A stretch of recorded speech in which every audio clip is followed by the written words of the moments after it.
Katanya cinta itu butuh waktu. Tapi bagaimana kalau waktunya datang ketika status sudah bukan lagi sekadar perempuan yang bebas mencinta? Aku Dewi, seorang istri, seorang ibu tiri, seorang wanita yang pernah merasa tidak lagi diinginkan. Tapi malam itu, di antara aroma teh hangat dan suara kipas tua yang berderit, aku tidak melihat Rian sebagai anak dari suamiku. Aku melihatnya sebagai satu-satunya pria yang membuatku kembali merasa hidup. Hubungan kami bukan tentang benar atau salah, tapi tentang sepasang hati yang diam-diam saling mencari ruang di dalam sunyi. Dan dalam setiap pelukan yang tidak seharusnya, aku justru menemukan kenyataan bahwa terkadang yang salah bisa terasa paling benar setidaknya untuk malam itu. Inilah kisah yang pernah kulewati beberapa tahun lalu yang sengaja kubagikan dalam cerita romantis saluran Tante Imut Channel. Semoga bisa membuatmu semangat hari ini. Sore itu, dapur jadi saksi diam dari rutinitasku yang terus berulang. Wangi tumisan bawang dan sambal terasi memenuhi udara. Sementara, kipas langit-langit cuman muter-muter tanpa arah kayak pikiranku belakangan ini. Aku Dewi, umur sudah 40. Tapi orang sering kira aku baru 32. Entahlah, mungkin karena wajahku masih dikasih bonus sama Tuhan, atau karena daster-dasterku yang selalu sedikit lebih ketat dari seharusnya. Kalau boleh jujur, bagian atas tubuhku kadang bikin kancing daster nyerah duluan sebelum dipakai. Kadang, aku bercermin dan tanya ke diri sendiri, masih pantaskah aku berharap dipeluk seperti dulu? Suamiku orang baik, sangat baik malah. Tapi akhir-akhir ini kesehatannya menurun. Sentuhan yang dulu hangat kini digantikan dengan selimut tebal dan suara batuk yang datang tiap malam. Rasanya aku jadi seperti perabot rumah yang cuma dipoles tapi nggak pernah dipakai. Mengkilap tapi sendirian. Aku enggak pernah mengeluh terang-terangan. Ibu-ibu seusiaku kan harus tahu diri, katanya harus ngerti situasi. Tapi jadi ngerti terus. Lama-lama bikin hati pegal. Kadang, aku cuma pengen disentuh, bukan karena butuh bantuan angkat galon, tapi karena aku perempuan. Masih ingin dicium bukan karena ulang tahun, tapi karena spontan. Karena ada rindu yang enggak perlu alasan. Sore itu aku pakai daster favoritku, warna biru muda, agak transparan kalau kena cahaya. Dan ya, biasanya memang cuma kupakai kalau sendirian atau kalau suasana hati lagi ingin manja. Aku berdiri di depan kompor mengaduk sayur lodeh yang aromanya udah kayak pelukan nenek. Hangat dan menenangkan. Tapi pikiranku terbang entah kemana. Ke masa lalu atau mungkin ke sesuatu yang belum terjadi. Tiba-tiba, suara pintu depan terbuka. Suara kas sepatu Rian yang pulang dari bengkel terdengar berat. Anak tiriku itu sudah dewasa sekarang. Badannya makin tegap, kulitnya kecoklatan karena sering kerja di bawah matahari. Dia masuk ke ruang tengah, menjatuhkan tubuh di sofa sambil menghela napas panjang. Wajahnya kusut. Aku tahu benar ekspresi itu. Ekspresi laki-laki yang memendam sesuatu, tapi enggak tahu harus cerita ke siapa. Aku membersihkan tangan di celemek, lalu membawa segelas teh hangat dan duduk di sampingnya. "Capek ya nak?" tanyaku sambil mengelus pelan bahunya. Badannya tegang sebentar, lalu rileks. Mungkin karena jarang disentuh lembut seperti itu. Atau mungkin karena aku sadar betul. Dasku agak terbuka di bagian dada waktu aku menunduk menyodorkan teh. Tapi aku tetap berpura-pura nggak sadar sambil terus bicara. "Ibu tahu rasanya dipaksa kuat tiap hari, tapi kami nggak sendiri kok." Dia hanya mengangguk lalu menatapku. Tatapan yang agak lama, agak dalam dan jujur saja. Bikin jantungku berdetak sedikit lebih cepat dari biasanya. Bukan karena takut, tapi karena ada sesuatu dalam sorot matanya yang membuatku merasa hidup lagi.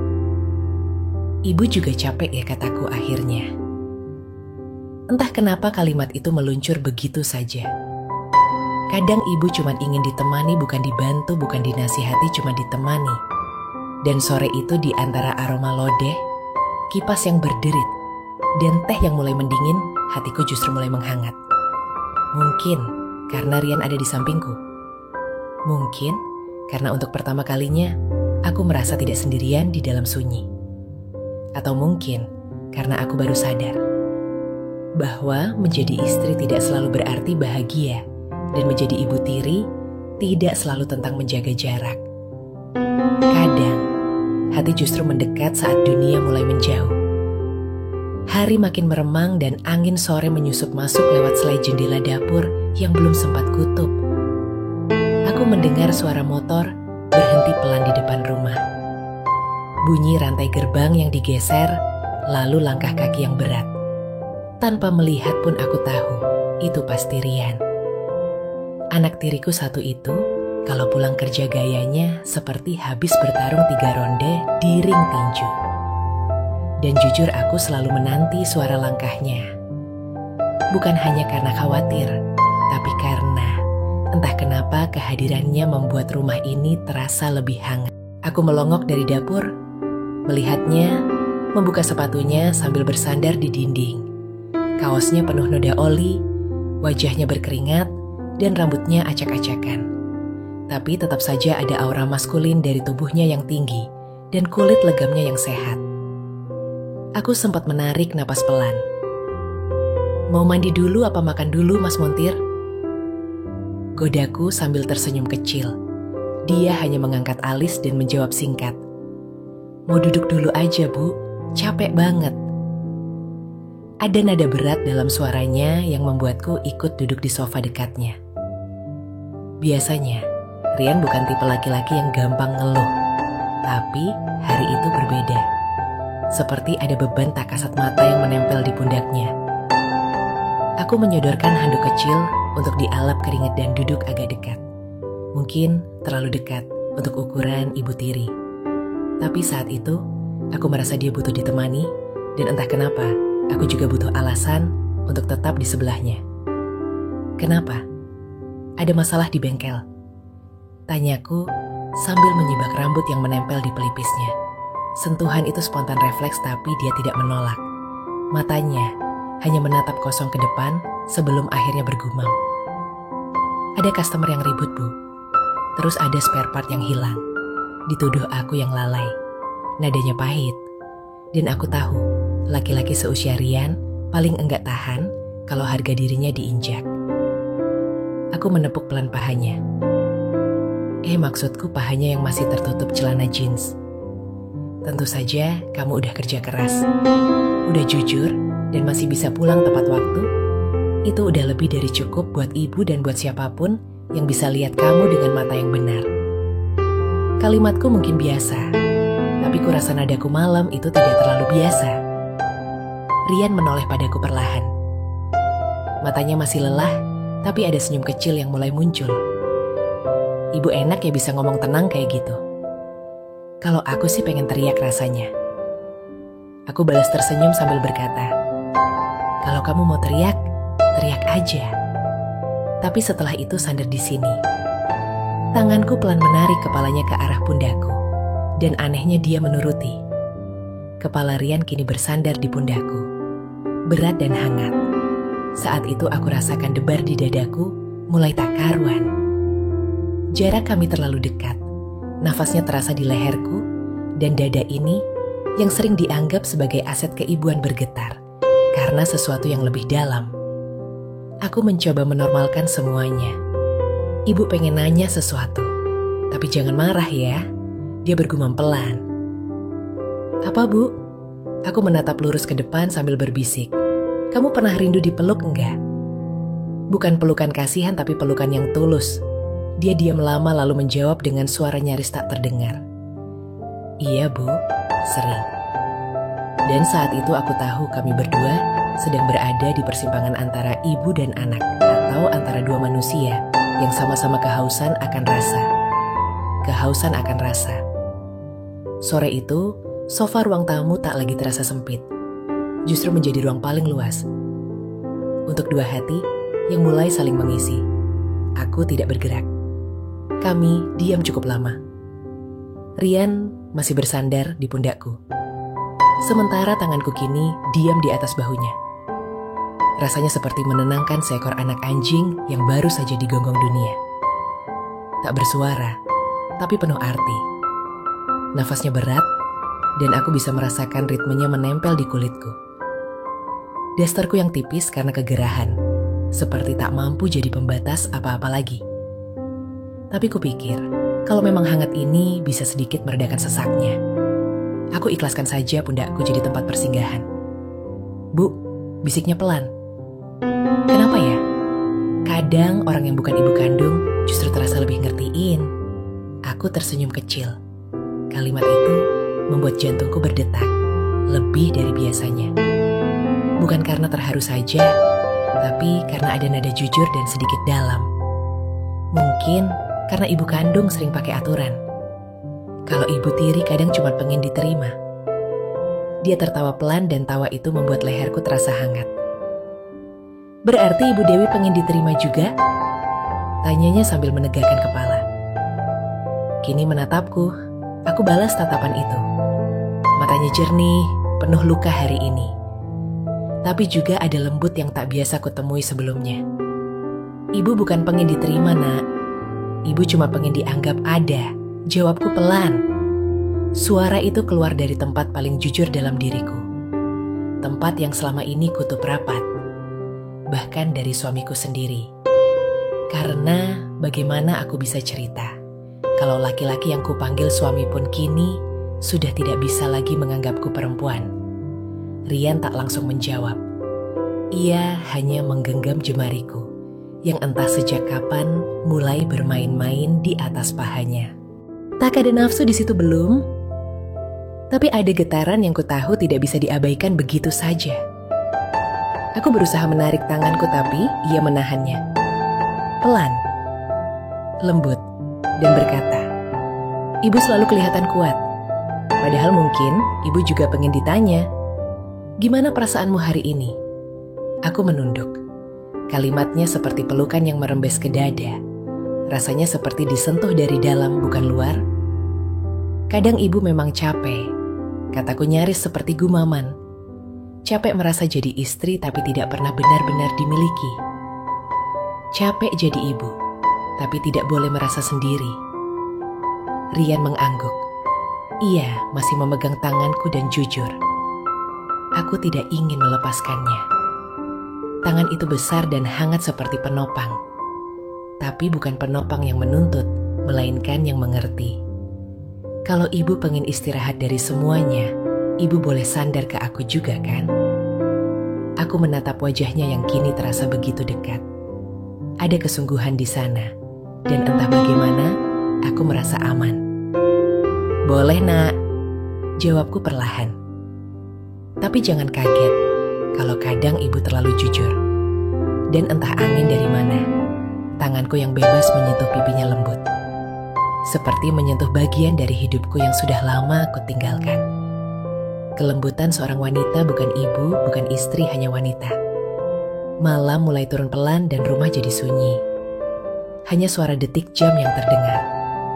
Sesekali diselingi angin kipas yang makin malas berputar. Kami masih di sana. Aku dan Rian, dua orang yang tak sengaja saling bersandar. Tapi di balik keheningan itu, ada satu kenyataan yang mulai tumbuh bahwa mungkin hubungan kami tak akan pernah kembali seperti semula. Dan anehnya, aku tidak merasa takut. Aku masih duduk di sana, di ujung sofa yang terlalu sempit untuk jarak selebar ini. Tapi, anehnya tidak ada yang mencoba menjauh. Rian, anak tiri yang dulu kupanggil dengan hati-hati, kini duduk di sampingku seperti seseorang yang sudah mengenalku seumur hidup. Matanya menatapku lama, seperti hendak membaca sesuatu yang tak tertulis di wajahku. Dan aku mulai merasa tak perlu menyembunyikan apapun lagi. Tidak senyum pura-pura, tidak pelukan sopan, tidak juga. Dada yang sejak tadi bergetar setiap kali napasnya menyentuh leherku. Aku menarik napas dalam-dalam. Rasanya sesak, tapi bukan karena sesal. lebih karena ada sesuatu yang tertahan terlalu lama. Kamu tahu, Rian, ucapku pelan memecah hening. Ibu tuh dulu sering bermimpi bisa menikah lagi, bahagia dan dicintai. Tapi sekarang aku tak sanggup melanjutkan. Bukan karena malu, tapi karena kata-kataku sudah terlalu penuh makna sejak tadi. Rian menoleh, memiringkan tubuhnya hingga lutut. Kami hampir bersentuhan. Sekarang apa, Bu? Tanyanya lembut tapi penuh dorongan. Aku menunduk lalu mendongak lagi sambil memaksakan senyum. Sekarang, Ibu cuma pengen peluk, tapi enggak harus pakai alasan. Ibu pengen disentuh, tapi enggak harus pura-pura sakit dulu. Aku tertawa kecil setelahnya, berusaha mencairkan suasana. Tapi, entah kenapa, suaraku malah terdengar lebih rapuh. Dan saat itu, aku sadar mataku berkaca. Mungkin karena terlalu jujur, mungkin karena akhirnya ada yang mendengarkan, atau mungkin karena aku mulai tak bisa membedakan mana batas antara ibu dan wanita. Rian menyentuh pipiku lembut, pelan, seperti menyeka debu dari figura kenangan. Ibu enggak sendirian ngucapnya. Kalau ibu mau jujur, aku juga udah lama ngerasa kita ini terlalu cocok untuk saling diam. Aku tak tahu bagaimana harus merespons, tapi tubuhku bereaksi lebih cepat dari pikiranku. Aku menggenggam tangannya lama, dan saat aku mencoba menarik kembali, ia menahan. Tak kuat, hanya sekadar cukup. Seolah bilang, tetap di sini, dan aku pun tetap di situ, dengan napas yang makin pendek dan jarak antara bibir kami yang makin sulit disangkal. Ibu, kelihatan beda malam ini, katanya pelan. Das biru itu bikin ibu kelihatan lebih hidup. Aku terkekeh kecil. Dasar ini udah bulukan ribalasku. Tapi dalam hati aku tahu, aku memang sedang mencoba terlihat hidup malam ini. Tapi hidup itu bukan soal kainnya, Bu. Tapi siapa yang memakainya lanjutnya. Dan kalimat itu membuatku hampir lupa bahwa aku pernah jadi istri yang sunyi. Mata kami terkunci lagi, nafasnya hangat, tubuhnya dekat. Dan detik itu juga aku merasa ada dinding besar yang pelan-pelan runtuh di antara kami. Kamu enggak takut? Tanyaku pelan. Takut apa, Bu? Takut kalau malam ini bikin kita enggak bisa balik seperti semula. Dia tidak menjawab, hanya menggeleng pelan lalu berbisik. Justru aku takut kalau kita pura-pura enggak pernah merasa seperti ini. Dan malam itu pun berubah. Dari yang awalnya hanya sofa dan teh hangat, jadi tempat di mana dua manusia akhirnya berhenti berpura-pura. Aku bukan lagi sekadar ibu tirinya, dan dia bukan sekadar anak dari suamiku. Kami hanya dua orang dewasa, yang malam itu saling bicara dari dada ke dada. Entah berapa lama kami diam dalam jarak yang nyaris tidak ada. Suara detek jam dinding mendadak terasa seperti musik latar. Seolah tahu bahwa yang sedang terjadi ini bukan hal biasa. Tapi anehnya tidak ada rasa bersalah, tidak juga panik. Yang ada hanya sebuah perasaan. Cukup jujur, cukup dekat, cukup hangat. Dan kadang itu jauh lebih menyembuhkan daripada berjuta kata nasihat dari luar. Aku menarik napas panjang, mencoba bicara lebih jujur dari sebelumnya. Rian, ucapku. Suara agak gemetar, tapi tetap terdengar mantap. Ibu sebenarnya udah lama pengen cerita, tapi enggak pernah nemu waktu yang pas. Dia menatapku, memberi isyarat tanpa suara bahwa aku boleh melanjutkan. Dan malam itu, akhirnya aku membiarkan tabir yang selama ini kutup rapat terbuka sedikit. Ayahmu baik, kataku pelan. Tapi tubuhnya enggak sekuat dulu. Banyak malam yang lewat tanpa pelukan.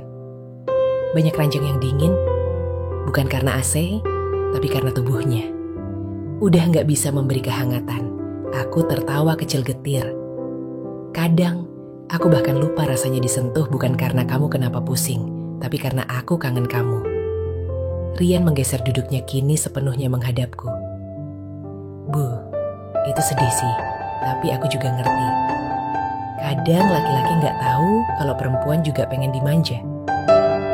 Kalimatnya sederhana, tapi langsung menusuk ke dasar batinku yang paling diam. Aku mengangguk lalu melanjutkan. Ibu pernah nahan semua ini, tapi makin ditahan makin rasanya kayak dada ini sesak. Bukan karena cinta yang kurang, tapi karena raga yang haus sentuhan. Dia mendekat, dan kini jari-jariku bertaut dengan miliknya. Ibu nggak salah kok, bisiknya. Punya kebutuhan bukan dosa, Po. Dan ibu kan bukan robot. Aku menunduk, malu, tapi juga lega. Malam itu untuk pertama kalinya aku merasa didengar. Dan bukan hanya didengar, tapi juga dipahami dengan mata, dengan tangan, dengan diam. Aku juga kadang ngerasa sendirian, Bu. Walau kerja ramai-ramai di bengkel, tapi nggak ada yang benar-benar bisa bikin aku ngerasa tenang. Nah, sekarang kita berdua kayak dua orang haus yang gak sengaja ketemu sumur. Candaku pelan mencoba mencairkan suasana. Dia tertawa kecil, tapi tidak melepas genggaman tanganku. Kalau gitu, jangan pergi dari sumur itu, Bu. Jawabnya. Kalimat itu sederhana, tapi cukup untuk membuat hatiku bergetar.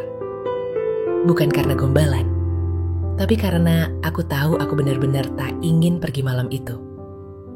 Kami masih di sofa yang sama, tapi segalanya terasa sudah berbeda. Tidak ada ibu, tidak ada anak.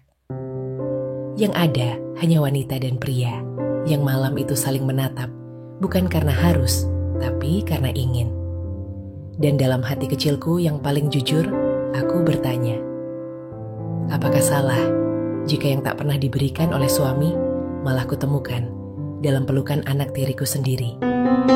Aku tidak ingat siapa yang pertama kali bergerak. Entah tanganku yang menelusuri lengan Rian lebih dulu, atau jemarinya yang tiba-tiba mengusap punggung tanganku dengan begitu pelan. Tapi, yang jelas, detik-detik setelah curhat jujurku tadi, dunia terasa jadi lebih sunyi, lebih pelan, lebih dekat. Tak ada suara lain, kecuali napas kami berdua bertabrakan, berpacu, dan seolah ikut menari bersama perasaan yang makin sulit dibendung. Aku menatapnya. Dia menatapku. Mata kami sama-sama bicara tanpa satu kata pun terucap. Di balik pupilnya, aku melihat bukan lagi anak dari suamiku, tapi lelaki. Lelaki yang hari ini bekerja keras, kelelahan, dan pulang ke rumah yang memberinya kehangatan. Bukan hanya dari nasi hangat, tapi dari wanita yang diam-diam ingin memeluknya sejak lama. Wanita yang selama ini hanya bisa mencintai diam-diam, bahkan dirinya sendiri. Rian mengangkat tangan, menyentuh pipiku dengan lembut. Seolah aku ini sesuatu yang rentan pecah. Ibu bisiknya, aku menyentuh jari-jarinya yang hangat. Malam ini jangan panggil aku ibu dulu, jawabku hampir tak terdengar. Dia mengangguk pelan. Tidak ada keterkejutan di wajahnya. Hanya pemahaman, dan aku bersyukur karena tak perlu lagi menjelaskan apapun. Tubuhku bergeser. Kini kami duduk begitu dekat, lutut bersentuhan. Dadaku nyaris menyentuh bahunya yang lebar, das biruku sedikit terbuka di bagian dada. Dan aku tahu dia melihatnya. Tapi bukan dengan mata yang nakal, melainkan mata yang menghargai, yang menatap seperti sedang membaca puisi. Bukan katalog. Dan itu membuatku merasa cantik lagi. Tangannya bergerak ke leherku, bukan menekan, bukan menarik, hanya menyentuh seperti mengajak bicara kulitku. Jantungku berdegup kencang, tapi aku tak menolak. Karena sentuhan itu bukan tentang nafsu, bukan tentang dosa, tapi tentang kebutuhan yang sudah terlalu lama digantungkan ke udara. Kamu ngerasa aneh enggak? Tanya lirih. Dia menggeleng lalu menjawab, enggak. Aku ngerasa nyaman dan jujur. Aku menunduk mencoba menyembunyikan senyum bodoh yang tanpa sadar muncul di wajahku. Tapi senyum itu tak bisa disembunyikan karena dalam diam tubuhku sendiri bicara. Tanganku kini menyentuh pahanya. Sekilas pelan lalu diam di sana. Rian tidak bergerak, tapi matanya mengunci mataku seperti bilang, aku di sini. Aku gak akan pergi malam ini. Pelan-pelan dia mendekatkan wajahnya. Aku tidak menahan, bahkan sedikit menoleh untuk mempermudah. Dan saat bibirnya menyentuh bibirku, dunia seperti berhenti sejenak. Lembut, lama, tidak terburu-buru. Bukan ciuman penuh api, tapi ciuman yang justru membakar karena tenangnya. Seperti hujan pertama setelah musim kering yang panjang. Dan aku membalas malam itu, akhirnya bicara dalam bahasa yang tidak kami pelajari. Tapi sama-sama kami pahami tubuhku bicara pada tubuhnya, bukan dengan liar, tapi dengan pelan dan penuh rasa. Setiap sentuhan, seperti menerjemahkan isi hati yang tak sanggup diucap. Dan dalam pelukan itu, aku menemukan diriku kembali sebagai wanita. Bukan ibu, bukan istri, tapi aku Dewi yang malam itu akhirnya tak lagi sendiri. Aku tidak ingat siapa yang pertama kali bergerak. Entah tanganku yang menelusuri lengan Rian lebih dulu, atau jemarinya yang tiba-tiba mengusap punggung tanganku dengan begitu pelan. Tapi yang jelas, detik-detik setelah curhat jujurku tadi, dunia terasa jadi lebih sunyi, lebih pelan, lebih dekat. Tak ada suara lain, kecuali napas kami berdua bertabrakan, berpacu, dan seolah ikut menari bersama perasaan yang makin sulit dibendung. Aku menatapnya. Dia menatapku. Mata kami sama-sama bicara tanpa satu kata pun terucap. Di balik pupilnya, aku melihat bukan lagi anak dari suamiku, tapi lelaki. Lelaki yang hari ini bekerja keras kelelahan dan pulang ke rumah yang memberinya kehangatan. Bukan hanya dari nasi hangat, tapi dari wanita yang diam-diam ingin memeluknya sejak lama. Wanita yang selama ini hanya bisa mencintai diam-diam, bahkan dirinya sendiri. Rian mengangkat tangan menyentuh pipiku dengan lembut. Seolah aku ini sesuatu yang rentan pecah. Ibu, bisiknya. Aku menyentuh jari-jarinya yang hangat. Malam ini jangan panggil aku ibu dulu, jawabku hampir tak terdengar. Dia mengangguk pelan. Tidak ada keterkejutan di wajahnya, hanya pemahaman. Dan aku bersyukur karena tak perlu lagi menjelaskan apapun. Tubuhku bergeser. Kini kami duduk begitu dekat. Lutut bersentuhan. Dadaku nyaris menyentuh bahunya yang lebar. Das biruku sedikit terbuka di bagian dada. Dan aku tahu dia melihatnya. Tapi bukan dengan mata yang nakal, melainkan mata yang menghargai. Yang menatap seperti sedang membaca puisi, bukan katalog. Dan itu membuatku merasa cantik lagi. Tangannya bergerak ke leherku. Bukan menekan, bukan menarik, hanya menyentuh, seperti mengajak bicara kulitku. Jantungku berdegup kencang, tapi aku tak menolak. Karena sentuhan itu bukan tentang nafsu, bukan tentang dosa, tapi tentang kebutuhan yang sudah terlalu lama digantungkan ke udara. Kamu ngerasa aneh enggak? Tanyaku lirih. Dia menggeleng lalu menjawab, enggak. Aku ngerasa nyaman dan jujur. Aku menunduk, mencoba menyembunyikan senyum bodoh yang tanpa sadar muncul di wajahku. Tapi senyum itu tak bisa disembunyikan. Karena dalam diam tubuhku sendiri bicara. Tanganku kini menyentuh pahanya. Sekilas pelan lalu diam di sana. Rian tidak bergerak, tapi matanya mengunci mataku seperti bilang, aku di sini. Aku enggak akan pergi malam ini. Pelan-pelan dia mendekatkan wajahnya.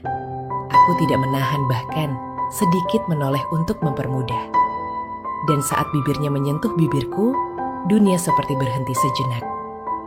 Lembut, lama, tidak terburu-buru. Bukan ciuman penuh api, tapi ciuman yang justru membakar karena tenangnya. Seperti hujan pertama setelah musim kering yang panjang, dan aku membalas. Malam itu, akhirnya bicara dalam bahasa yang tidak kami pelajari. Tapi, sama-sama kami pahami. Tubuhku bicara pada tubuhnya bukan dengan liar, tapi dengan pelan dan penuh rasa. Setiap sentuhan, seperti menerjemahkan isi hati yang tak sanggup diucap. Dan dalam pelukan itu, aku menemukan diriku kembali sebagai wanita. Bukan ibu, bukan istri, tapi aku, Dewi, yang malam itu akhirnya tak lagi sendiri.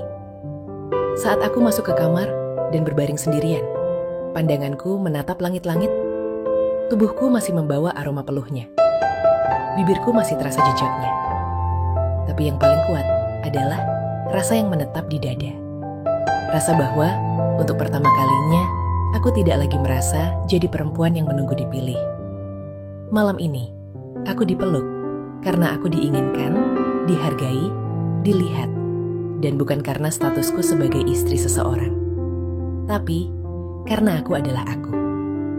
Di balik pintu, aku mendengar Rian merapikan bantal di sofa. Sunyi yang menyusul terasa damai. Dan sebelum aku memejamkan mata, aku sempat berbisik pelan. Kalau ini salah, biarlah. Karena untuk pertama kalinya, kesalahan ini terasa seperti yang paling tepat. Lalu, aku menutup mata dengan dada yang tak lagi kosong dan hati yang entah bagaimana tak ingin kembali ke sebelumnya. Pagi datang tanpa permisi. Seperti biasa. Tapi yang tidak biasa adalah cara aku membukakan matahari itu.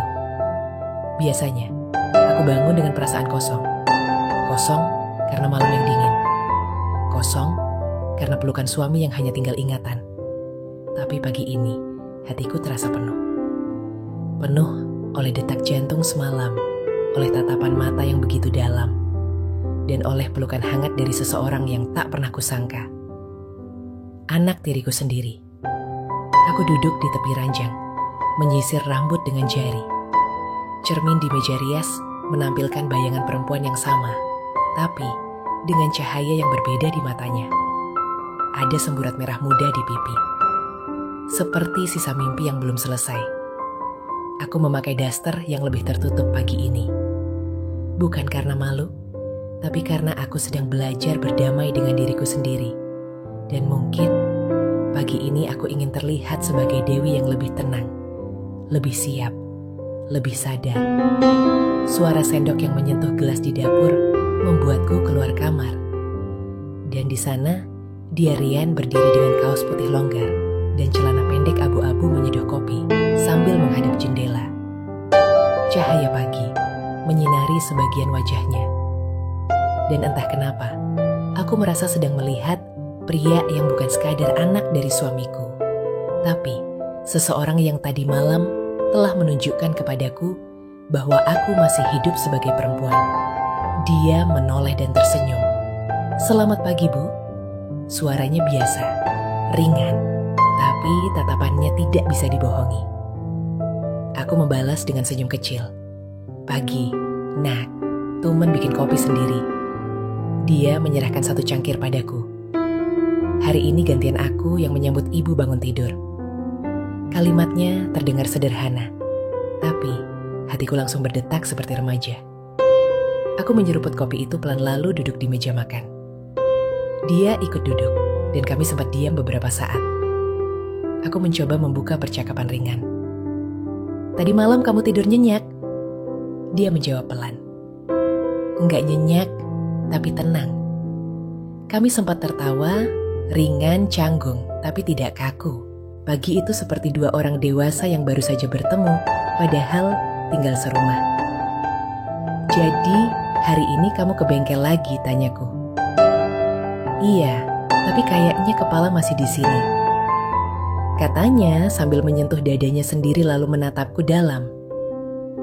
Aku mengalihkan pandangan, tapi senyumku terlalu jelas untuk disembunyikan. Kupikir akan ada rasa bersalah mengganggu pagi ini, tapi ternyata tidak. Yang ada, justru rasa tenang yang belum pernah kurasakan sebelumnya. Bukan karena semuanya jadi mudah, tapi karena tidak ada yang lagi kami sembunyikan. Aku tahu hari ini bukan berarti semua akan jadi ringan. Tapi sejak semalam aku dan Rian tidak lagi berpijak di tempat yang sama. Kami sudah masuk ke zona baru. Tempat di mana kata keluarga tidak lagi bisa menjelaskan semuanya. Saat dia bersiap untuk pergi kerja, ia menoleh dari pintu. "Bu," panggilnya pelan. Aku menoleh dan dia lanjut. "Kalau nanti malam aku pulang telat, jangan tidur dulu ya." Aku terdiam sejenak lalu menjawab, "Asal kamu gak bawa Oli ke sofa lagi." Kami tertawa. Tapi dalam tawa itu, aku tahu hatiku sudah tak lagi sama. Dan mungkin kami berdua memang tidak ditakdirkan untuk sekadar jadi ibu dan anak tiri. Sejak pagi itu, rumah terasa sama, tapi tidak lagi serupa. Langit-langitnya masih sama tinggi. Ubinya masih licin setiap habis dipel. Dan meja makanku tetap saja berderit kalau disentuh lutut. Tapi, di antara semua yang tetap, ada sesuatu yang berubah. Mungkin hawa, mungkin tatapan, atau mungkin getaran yang tak terlihat tapi menempel di udara.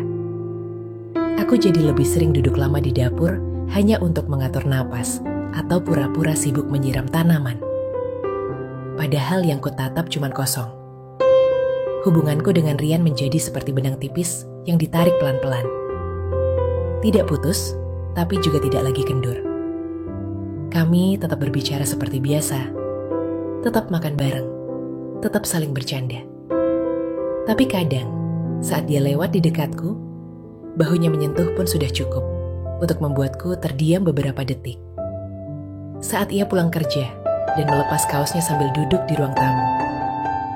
Oh Tuhan, aku harus berpura-pura sibuk di dapur, padahal sayurku sudah matang dari tadi. Tapi aku tak menjawab, bukan karena tidak ingin, tapi karena suamiku tiba-tiba batuk dari ruang tengah, dan kenyataan pun menampar kami kembali. Aku kembali jadi istri, ia kembali jadi anak tiri. Tapi detik itu juga, aku tahu kita berdua sedang berdiri di atas api kecil yang pelan-pelan membesar. Api yang tidak terlihat, tapi makin lama makin terasa. Dan aku belum tahu akan kemana semuanya berujung. Malam kedua datang dengan cara yang berbeda. Tidak ada hujan, tidak ada suara serangga. Hanya langit yang gelap dan udara yang terlalu diam. Seolah semesta sedang menahan napas menunggu kami membuat pilihan. Suamiku sudah lebih sehat, tetapi tetap memilih tidur lebih cepat. Katanya badannya pegal. Aku hanya mengangguk sambil menyiapkan air hangat, lalu kembali ke ruang tengah. Tempat di mana Rian sedang duduk sambil menonton TV, dengan posisi yang terlalu santai untuk tidak menggoda. Aku berdiri sejenak di ambang ruang tamu, memperhatikan garis tubuhnya dari belakang. T-shirt putihnya agak naik, memperlihatkan sedikit punggung yang gelap dan kuat. Entah kenapa, langkah kakiku berat, bukan karena ragu, tapi karena tahu aku sedang menuju sesuatu yang sudah tak bisa disebut tidak sengaja. "Kamu nonton apa?" tanyaku sambil duduk di ujung sofa. Dia menoleh lalu menyeringai pelan. "Ajak aja, Bu. Tapi rasanya lebih enak kalau nontonnya ada temannya." Aku tersenyum. Senyum yang tidak lagi bisa kusembunyikan. "Kamu ini makin hari makin pintar ngomong ya." Godaku sambil melipat kaki ke atas sofa. Kami duduk dalam diam beberapa saat, menyaksikan televisi yang bahkan tidak benar-benar kami tonton. Aku bisa rasakan matanya, sesekali mencuri pandang ke arahku. Dan jujur saja, malam itu, aku tidak berusaha menutup apapun. Dasterku tipis. Rambutku setengah basah habis mandi, dan wewangian yang biasa kupakai sebelum tidur, sengaja kupilih yang paling lembut dan memabukkan. "Bu," ucapnya tiba-tiba, "malam ini kamu kelihatan lebih tenang." Aku menoleh menatapnya. "Mungkin karena ibu udah gak takut lagi." "Takut apa? Takut merasa hidup?" Kalimat itu keluar begitu saja dan suasana mendadak sunyi. Bahkan televisi pun rasanya ikut memudar. Dia mendekat pelan, tidak terburu-buru. Tidak seperti pria muda yang haus, tapi seperti seseorang yang tahu bahwa sentuhan yang paling dalam bukan datang dari gerakan cepat, tapi dari keberanian untuk menunggu. Tangannya menyentuh tanganku, lalu pelan bergerak ke pundak. Aku masih ingat semuanya, Bu. Malam itu baunya, suaranya, rasanya. Dan aku pun menjawab dengan suara pelan. Ibu juga. Kami tidak butuh kata tambahan, karena tubuh kami sudah bicara malam itu. Perlahan aku menyandarkan kepalaku di bahunya. Kali ini, tidak dengan jantung berdetak panik seperti malam pertama, tapi dengan kelegaan seperti seseorang yang akhirnya menemukan tempat untuk berhenti berlari. Dan saat ia memelukku, bukan dengan gairah, tapi dengan kelembutan yang begitu dewasa. Aku tahu kami bukan lagi sedang bermain-main dengan rasa. Kami sedang mengukir rasa itu diam-diam di tempat yang tak terlihat, tapi tak bisa dihapus. Hati. Aku menoleh sedikit. Bibir kami nyaris bersentuhan. Kalau kita lanjutin malam ini, kamu yakin gak akan berubah? Rian menatapku lama. Yang berubah cuma caraku memanggilmu dalam hati.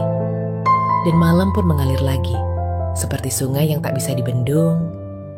Tidak ada batasan yang mampu bertahan saat dua hati sudah saling memilih untuk jujur.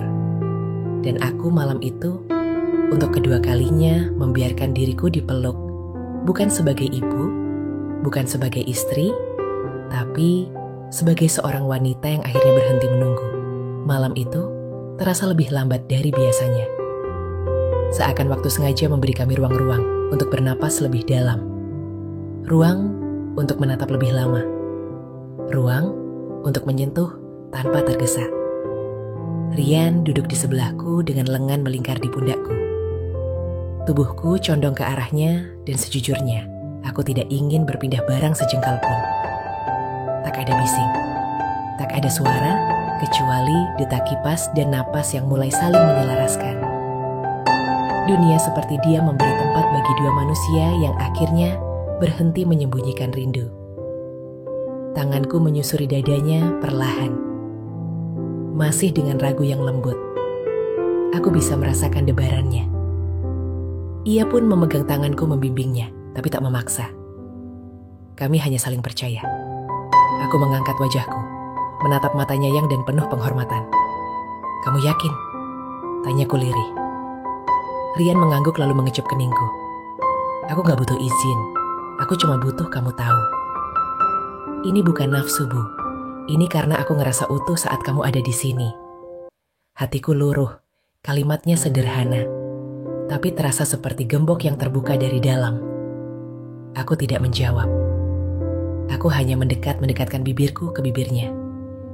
Dan saat bibir kami akhirnya bertemu, tidak ada yang meledak, tidak ada kegilaan. Yang ada, justru keheningan paling sempurna yang pernah kurasakan. Ciuman itu lembut, hangat, lama. Ciuman yang tidak sekedar mengejar rasa, tapi menyampaikan sesuatu yang lebih dalam dari kata-kata. Rian mengelus punggungku pelan dan sabar. Seolah tubuhku adalah sesuatu yang ia kagumi, bukan sekadar disentuh. Jemarinya menyusuri lenganku, lalu berhenti di pinggang. Dan saat ia memelukku lebih erat, aku pun membiarkan dasarku jatuh sedikit. Bukan karena ingin memancing, tapi karena aku tahu malam itu aku ingin benar-benar hadir tanpa ragu, tanpa topeng, tanpa sebutan apa-apa. Hanya aku dan dia. Kami tidak terburu-buru. Setiap gerakan terasa seperti aliran yang sudah dirancang alam. Tidak ada yang mendominasi, tidak ada yang menuntut. Yang ada hanyalah dua tubuh yang saling menemukan celah untuk menyatu. Bukan karena harus, tapi karena sudah terlalu lama menahan. Ibu cantik banget malam ini, bisiknya saat wajahku menunduk malu. Aku menggenggam tangannya lalu berkata, "Pelan, jangan panggil aku ibu malam ini, ya." Ia mencium leherku sebagai jawaban dan aku pun meleleh dalam pelukannya. Tak lama kemudian, tubuhku sudah dalam pelukannya sepenuhnya. Nafas kami menyatu, gerakan kami lembut seperti alunan lagu yang tak butuh musik. Ada rasa yang tak bisa dijelaskan, hangat, damai, dan utuh untuk pertama kalinya setelah bertahun-tahun menjadi istri yang dilupakan dan perempuan yang tak disentuh. Malam itu, aku merasa hidup kembali bukan karena gairah semata, tapi karena aku merasa dicintai, bahkan tanpa harus diminta. Dan saat semuanya usai, kami hanya berbaring berdua. Tubuhku setengah tertutup selimut, kepalaku di dadanya. Rian mencium ubun-ubunku lalu berbisik, "Malam ini kita bukan siapa-siapa. Kita cuma dua orang yang saling butuh." Aku menutup mata, dan di dalam hati aku berkata, "Kalau ini salah, maka biarlah aku berdosa dengan tenang. Karena Di malam yang sunyi itu, aku tidak sedang menyesali apapun. Justru, aku sedang merayakan hidup dengan cara yang paling manusiawi. Pagi ketiga datang tanpa warna yang sama. Udara masih segar. Matahari tetap menyelinap lewat celah tirai. Tapi, rasa di dadaku jauh lebih berat. Aku bangun lebih dulu, masih setengah telanjang menyelimuti tubuhku dengan daster yang kemarin tergeletak di lantai. Aku duduk di tepi tempat tidur, membiarkan jemariku mengusap pelan paha yang terasa sedikit pegal. Tapi pegal itu bukan beban. Itu semacam sisa bukti bahwa semalam aku pernah benar-benar hidup. Rian masih tertidur. Wajahnya tenang. Dan jujur, pemandangan itu membuat hatiku terasa sesak dalam cara yang manis, antara ingin tetap di sana dan tahu bahwa tak selamanya aku bisa. Aku pergi ke dapur, membuat kopi seperti biasa. Tapi rasanya tidak biasa karena tanganku gemetar sedikit saat mengambil cangkir. Bukan karena takut, tapi karena sadar permainan rasa ini tak bisa disembunyikan terus. Suamiku bisa saja bangun dan bertanya, "Kenapa Rian tidur di kamar tamu?" "Kenapa?" Aku pagi-pagi sudah segar, tapi mataku sembab. Aku berdiri di depan jendela sambil menyeruput kopi, lalu bertanya dalam hati, "Apa kita sanggup teruskan ini?" Dan entah dari mana, aku tahu jawaban itu tidak mudah. Karena meski tubuh kami sudah saling menyatu, belum tentu hati kami bisa terus tinggal di tempat yang sama. Rian datang dari belakang, memelukku dari belakang dengan kepala masih berantakan. Pelukannya lembut, tidak terburu, hanya ingin hadir. "Selamat pagi," bisik-bisiknya. "Pagi," jawabku pelan. Kami diam beberapa saat, lalu aku berkata, "Kita harus bicara." Ia mengangguk pelan lalu duduk di kursi dapur. Aku duduk di depannya meremas jari sendiri. Malam tadi indah, tapi kita gak bisa berpura-pura dunia di luar kita gak ada. Dia menatapku serius. Aku tahu, tapi aku juga tahu. Dunia di luar sana gak ngerti rasanya jadi kita. Aku menelan ludah. Ingin menangis, tapi tak sempat karena pagi itu tidak memberi ruang untuk drama. Hanya ada dua orang dewasa yang sedang memikirkan apa yang bisa diselamatkan. "Aku istri ayahmu, Ri," ucapku dengan suara tertahan. "Dan aku bukan anak kecil lagi," jawabnya cepat. Aku tahu, tapi perasaan tidak selalu cukup. Dia tertawa getir. "Lalu mau kita apa? Lupakan. Padahal hati kita sudah kadung nyatu." Aku menggeleng. Bukan melupakan, tapi belajar untuk tidak menghancurkan yang tersisa. "Ayahmu, meski tidak bisa memberi apa yang kamu beri, dia tetap lelaki yang memilihku dulu." Rian terdiam lama lalu menatapku dengan mata yang basah. "Kalau gitu, aku akan jaga rasa ini diam-diam. Kalau kamu butuh tempat pulang, aku tetap ada. Tapi aku gak akan paksa kamu milih aku." Dan aku pun meneteskan air mata, bukan karena sedih, tapi karena ada seseorang yang mencintaiku cukup dalam untuk tahu kapan harus berhenti meminta. Dan pagi itu, kami tidak saling melepas, tapi kami sama-sama menguatkan genggaman agar nanti saat harus berjauhan, kami tahu bahwa cinta ini pernah ada. Dan cukup hari-hari setelah pagi itu berjalan seperti biasa dari luar. Aku tetap bangun lebih pagi, menyiapkan sarapan, menyapu halaman, mencuci piring. Suamiku kembali ke rutinitasnya, baca koran di teras. Sesekali batuk dan memanggilku, hanya untuk menanyakan air hangat. Rian pun kembali ke bengkel. Pulang menjelang maghrib, kadang langsung mandi dan makan tanpa banyak bicara. Tapi justru dalam keheningan itu, rasa kami makin terasa. Seolah kami saling menjaga satu api kecil dalam dada yang tak boleh padam, tapi juga tak boleh menyala terang.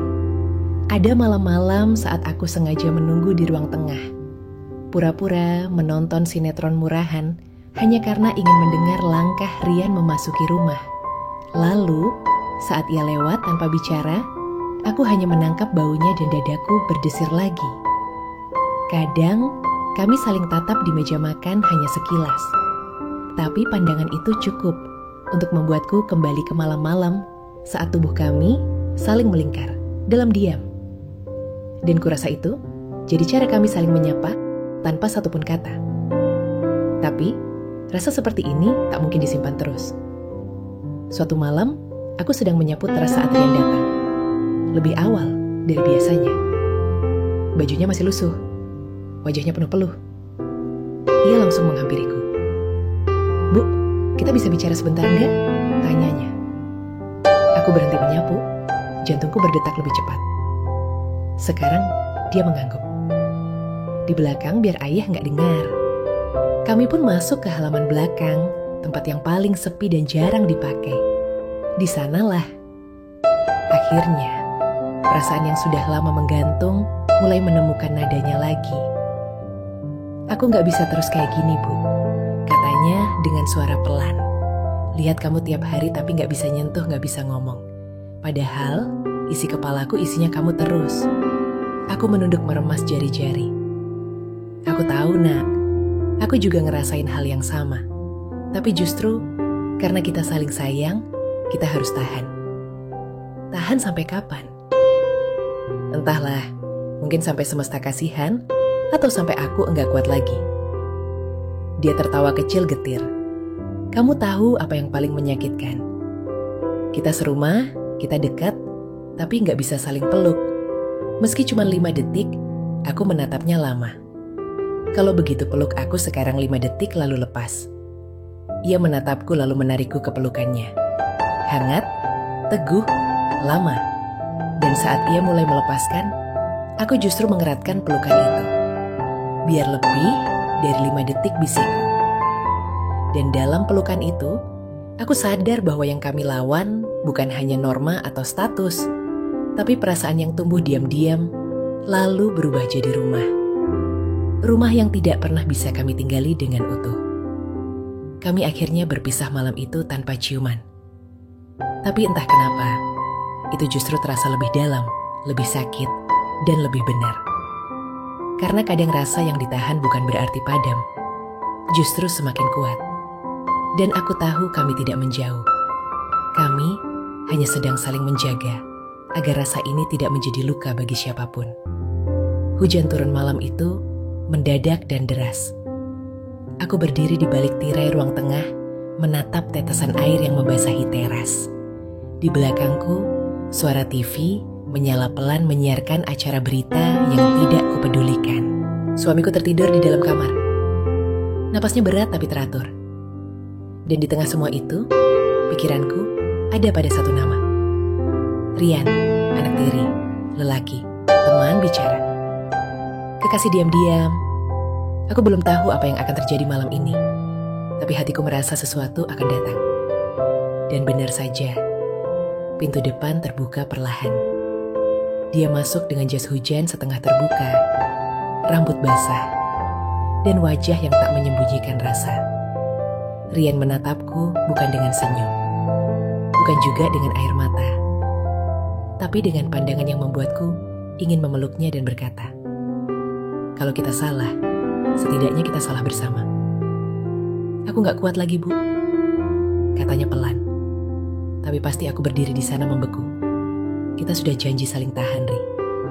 Tapi setiap hari justru makin nyakitin. Tiap detik yang kita pura-pura justru bikin aku makin jatuh. Aku hampir menangis. Tapi aku tahu, menangis tak akan menghentikan ini.